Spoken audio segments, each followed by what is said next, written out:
Hi, shalom everyone. I'm going to continue a fantastic series, friends, of Daf Yomi. Look at this beautiful view I've got right behind me over here in the city of Bet Shemesh, Ramat Bet Shemesh Aleph to be precise.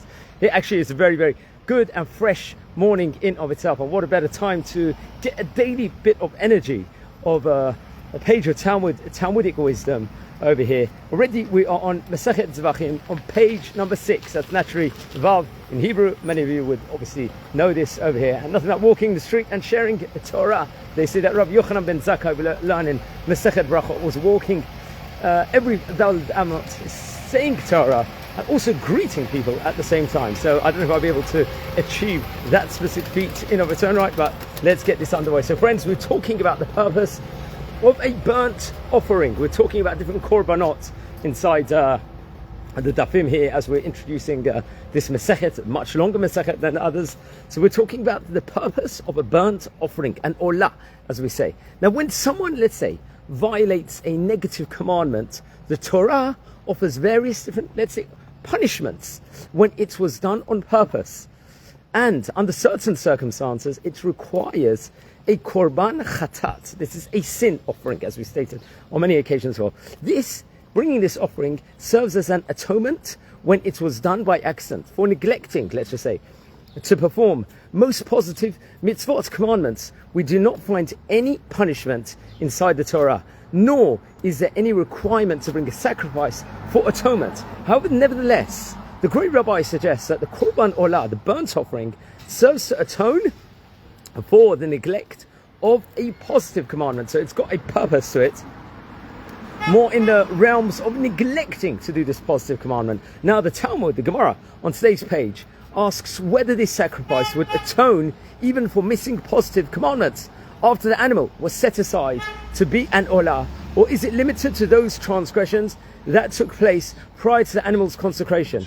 Now it's actually interesting. The Gemara is actually going to explain. The question is, let's just say the olah similar to the chatat, that it only affects transgressions that had already taken place, or should we say that the laws of a chatat, a sin offering, are unique in that a single chatat must be brought for every transgression, while the olah offers atonement for all the times that the individual missed opportunities to perform a positive commandment over here? That's a question that is posed, friends, over here.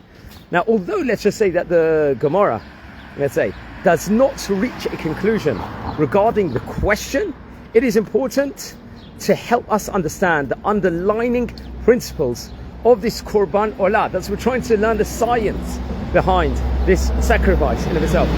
The korban olah does not serve the identical purpose of the korban chatat. It is not a sacrifice of atonement for a particular sin.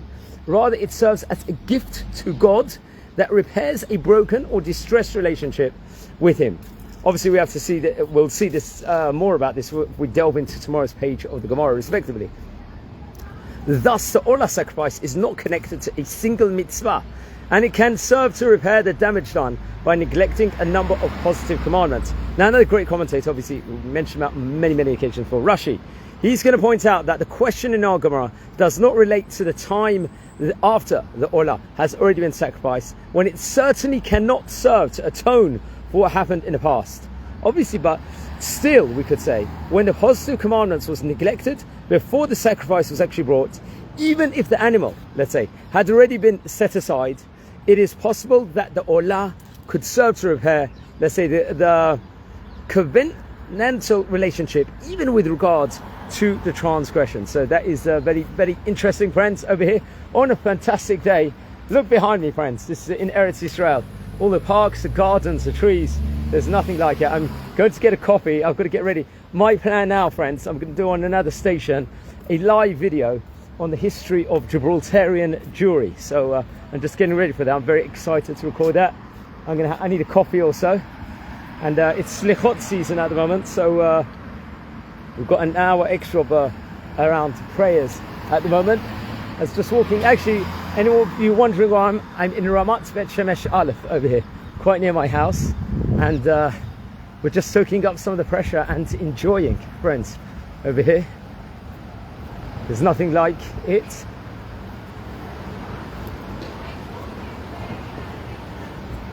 As we're just getting ready to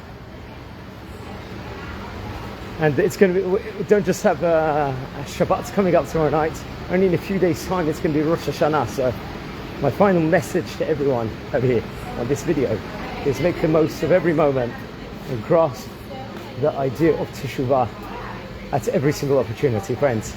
Okay, so wishing you all a fantastic day. Take care.